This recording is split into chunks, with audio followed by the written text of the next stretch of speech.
Jadi para sahabat ya, ada tips mengenai kenapa pisau itu cepat sekali tumpul padahal sudah diasah.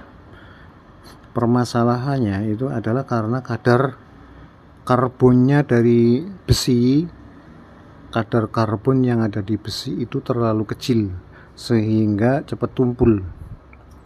Jadi besi yang tahan terhadap goresan itu adalah baja karbon. Nah, baja karbon sebenarnya apa? Baja karbon itu kalau dalam industri itu adalah karbon dicampurkan dengan besi. Jadi ada unsur karbon yang dicampurkan ke dalam besi. Tetapi hal itu tidak akan bisa dilakukan oleh seorang pandai besi, tetapi dilakukan oleh di dalam metalurgi ya. Dalam metalurgi itu adalah direaksikan atau dicampurkan dalam adonan, baru kemudian bajanya kemudian dicetak. Nah itu sehingga ada yang seperti baja dari per itu adalah baja yang banyak mengandung karbon. Nah, sifatnya menjadi keras tetapi getas atau mudah patah karena banyak mengandung karbon. Jadi sifat karbon adalah mudah patah. Sifat logam besi itu adalah gampang bisa ditekuk tapi tidak patah, itu sebenarnya logam. Sifat-sifat dari logam itu bisa ditekuk tetapi tidak patah. Tapi kalau sudah dicampur dengan kandungan karbon yang banyak, itu bajanya akan jadi mudah patah, yaitu seperti per ya. Per itu kuat, nah, bisa balik tetapi sampai dengan tekanan tertentu dia bisa kembali lagi. Tetapi kalau pada tekanan yang sudah melebihi batas dari kelenturan dia, maka per akan patah. Nah, karena sifat dari besi itu sudah tercampur oleh sifat dari karbonnya ya, sifat dari karbon. Nah, ini cara untuk membuat pisau itu tidak cepat tumpul itu adalah pisaunya dibakar ya. Pisau kita bakar tapi bukan di atas kompor. Bakarnya harus di kayu ya, kayu bakar, atau yang lebih bagus lagi kalau menggunakan arang ya.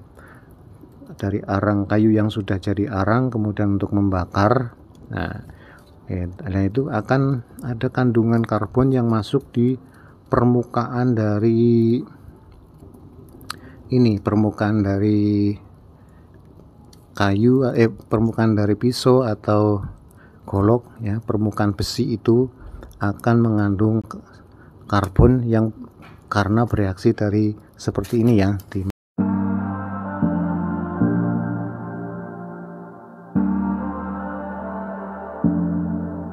masukin ke dalam, otomatis ada panas yang masuk dan ada karbon yang bereaksi dengan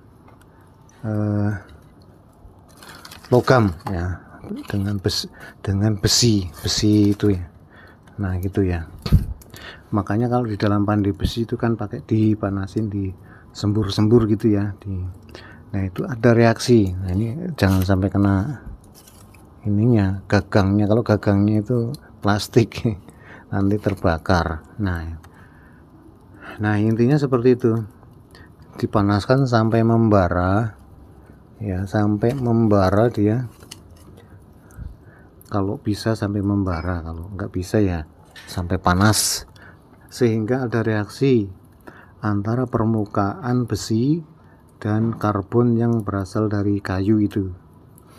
Kalau sudah bereaksi nanti akan jadi baja karbon. Nah, kita lihat, kita tunggu beberapa saat sampai goloknya betul-betul panas. Goloknya betul-betul panas. Kalau udah panas itu artinya ada karbon yang bereaksi dengan golok dengan permukaan besi yang golok yang ada di golok. Nah, itu kalau sudah panas nanti kita celupkan ke air, nah ke ember sini dicelupkan, langsung jos gitu ya.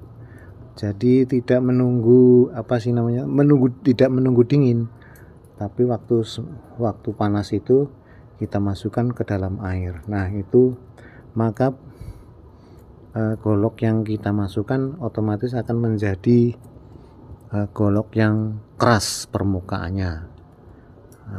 Karena ada reaksi antara karbon dengan permukaan besi. Kita tunggu sampai agak ini panas ya. Ini kalau belum panas, kalau dicelupkan nanti kurang efeknya, kurang bagus.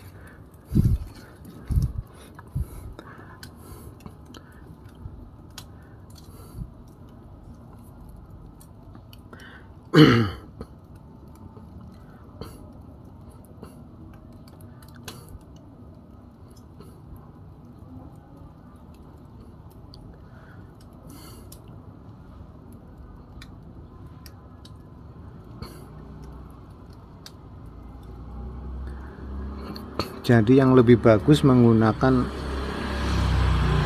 arang ya, arang yang sudah hitam itu kan udah jadi arang itu. Nah, arang baraknya, arang yang membara itu, dimasukkan goloknya ke situ, dibakar di dalam arang yang membara. Nah kalau sudah membara nanti baru goloknya dicelupkan ke air ya, itu panas, kondisi masih panas dicelupkan ke dalam air. Nah itu akan menjadi baja yang keras.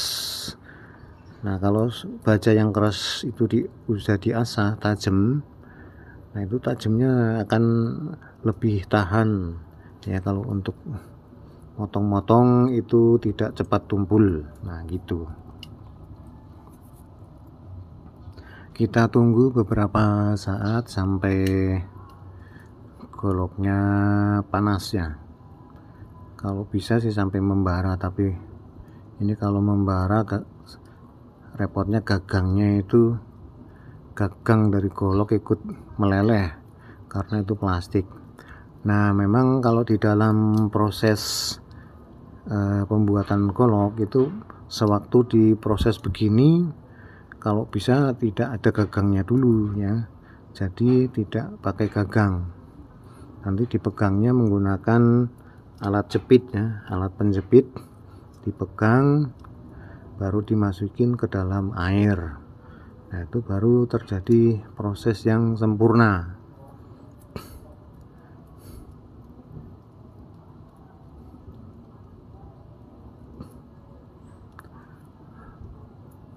Kalau ini hanya membantu agar goloknya menjadi lebih tahan terhadap gesekan ya, jadi tidak cepat tumpul. Nah kalau sudah kita coba, pertama kita ya, ini udah panas ya, masukkan ke dalam air seperti ini ya. Nah itu jos. Nah itu langsung, nah ini goloknya sudah tajam jadi udah menjadi golok yang tahan terhadap tidak cepat tumpul. Nah ini caranya begitu. Jadi sewaktu masih panas kita masukin dalam air, langsung terjadi pendinginan dan itu goloknya lebih tahan terhadap gesekan. Jadi golok yang keras.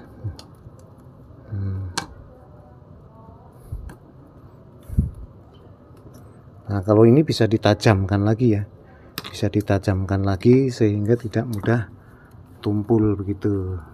Oke, begitu saja proses membuat golok jadi tajam dan tahan terhadap gesekan, tidak cepat tumpul.